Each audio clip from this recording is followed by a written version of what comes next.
And happening today, whether you root for Batman or the Joker, well, the Kern County Fairgrounds will welcome some of comics' most famous heroes and some villains this morning. 23 ABC's Leslie Marine is live from the fairgrounds with more on today's Collector Con. Good morning, Leslie. Leah, thank you. We are on top of some breaking news at this hour. The body of a man was found on California Avenue.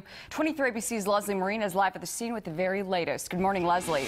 All right, Leslie, thank you so much for that update. A Walmart employee has been identified as a suspect who is trying to take pictures of a little girl in a bathroom stall. Police say this woman followed a 12-year-old into the bathroom of the Walmart on Gosford last month.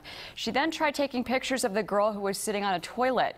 Police say Walmart is aware of the ongoing investigation regarding its employee, but so far no charges have been filed and the employee has not been arrested.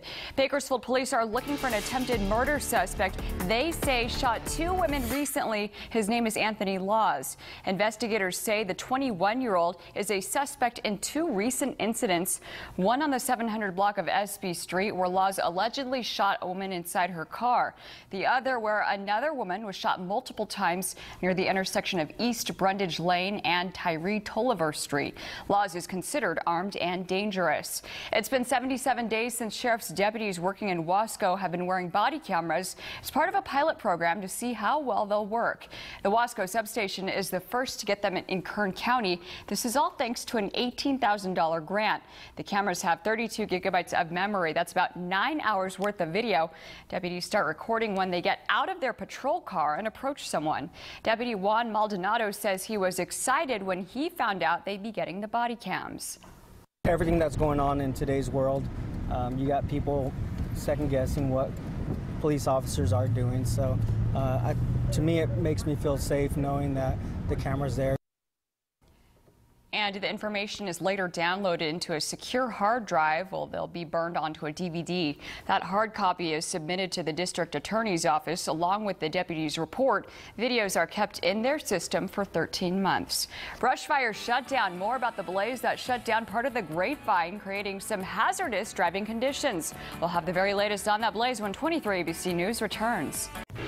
Leah, thank you. Interstate 5 at the Grapevine is back open this morning after a quickly growing brush fire had created some hazardous driving conditions. The blaze started just after 4 yesterday afternoon, spreading at a rapid rate, aided by dry brush and high winds.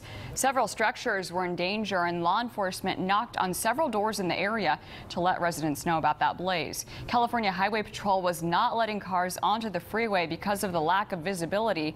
The fire burned 3 acres before it was contained at around 7 p.m. Plus, another fast-moving wildfire named the Poppy Fire broke out just north of Lancaster, burning roughly 300 acres. 200 firefighters battled the blaze at around 2 yesterday afternoon. The fire burned through some wide-open terrain, but 2 water-drop helicopters and a fixed-wing aircraft helped put out the flames. Courtroom meltdown. A former child actor breaks down in a California court.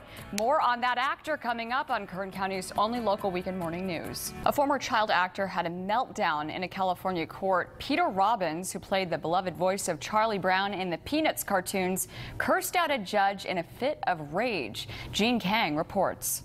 And Robbins told the judge he wanted to fire his public defender and objected to spending more time in custody. The deputy district attorney says Robbins could get over 3 years in a state prison when sentenced. Robbins has a hearing scheduled for August 4th. A new report released by the EPA says some of your drinking water may be exposed to contaminants due to fracking.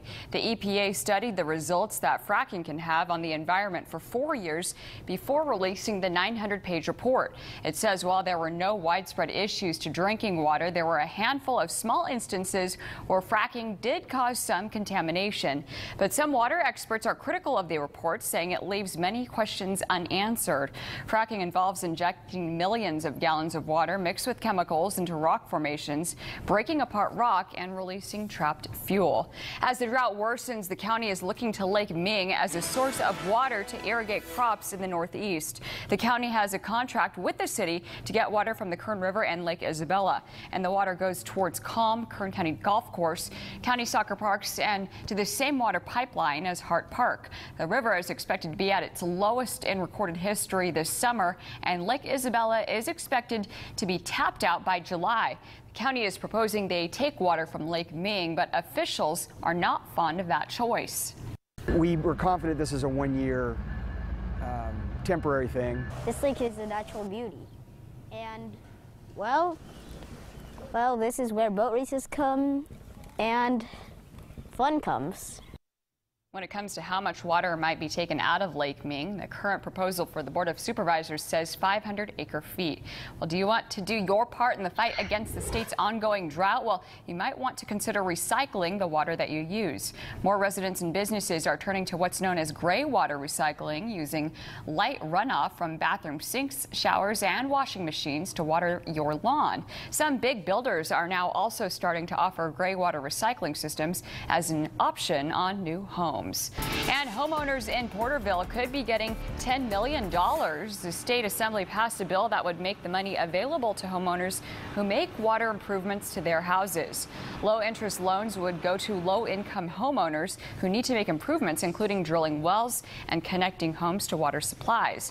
Over the last year, hundreds of wells in Porterville have dried up due to the state's drought. And will we finally see a Triple Crown winner, or is it another upset in the making? Well, all eyes are on American Pharaoh. The Kentucky Derby and Preakness Stakes winner could make history today during the 147th Belmont Stakes. The horse's owner says this is an exciting time. I don't think it's really have sink in yet, like to be a Derby and a Preakness winner, a horse that we bred. The horse named Affirmed took the last Triple Crown win in 1978. This year's winnings for Pharaoh, if he wins, $1.5 million. $1.5 million. I know, Leo, we were saying that's a lot of money for a horse. I know. You go for a ride on some golden shoes or something. There you go. Some good ideas there. And it's the weather's looking golden outside behind you in Tehachapi. It sure is, like I said, but fingers crossed for anything we can get. I know, that's exactly right. Our fingers are crossed for that. Yes. All right, thanks, Leah. Local cats confiscated more than 100 taken in Lebec. More on that case coming up on 23 ABC. More than 100 cats were confiscated by the Kern County Animal Services after they learned a shelter in Lebec was running over capacity. Cause for Cats in Lebec had the felines for more than a year, but transferred them to a Bakersfield location after Animal Services told them they had to decrease the amount of cats they had on their property. After receiving the cats, Animal Services had to euthanize 2 of them for health reasons. The rest are still being evaluated for physical and behavioral purposes. I admitted it right off the bat that yes, we had too many cats in the house. Everybody has to know their capacity. They have to know what they have the resources to handle. And you have to understand that when you get past your capacity and past your resource level, that the animals start to suffer. Cats are currently under medical care, which could last up to 10 days. After that, Animal Services is asking the community to come and adopt the remaining cats. A local woman is getting some major recognition, and it's all thanks to her efforts to make a change in the community. Rhonda Montgomery began volunteering with the Kern County Animal Services just about a year ago, but little did she know she'd become the organization's first volunteer to achieve over 500 hours of community service. Montgomery has moved up the ranks since she first started, from cleaning cages to becoming a trainer and helping out new volunteers. Kern County Animal Services is always looking for help, so if you're an animal lover, you're encouraged to visit their offices on Fruitvale Avenue. If you haven't checked out the St. Jude Dream Home for yourself yet, remember you do have a chance to do so this weekend. The home will be open for public tours today starting at 9 a.m. The nearly $500,000 2,600 square foot home is in the estates at Northwood Ranch in Northwest Bakersfield. With the purchase of your ticket, you'll be helping fight childhood cancer at St. Jude Children's Research Hospital. Tours of the house are every weekend until June 14th from 9 to 5 on Saturdays and noon to 5 on Sundays. If you go to the open house, you'll also have a chance at a $10,000 shopping spree at Ashley Home Furniture. The home is located at 6113 Prescott Forest Court in the estates at Northwood Ranch. Again, you can buy your tickets for the home by calling 1-800-385-9134. An effort to use a fake orca to to scare off hundreds of sea lions crowding docks off the Oregon coast has ended, at least temporarily, dead in the water. A lot of people came out bright and early Thursday to see the departure of the man-made orca whale. Officials say the sea lions who've taken over the docks are only a loud nuisance, but they bring with them an unpleasant smell.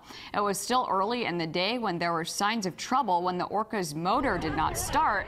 The so-called orca boat capsized in the bay.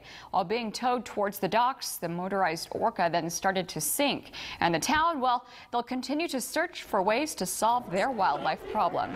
Deadly shooting. A man was found shot and killed on California Avenue. We'll have the very latest on that investigation coming up this morning on 23 ABC.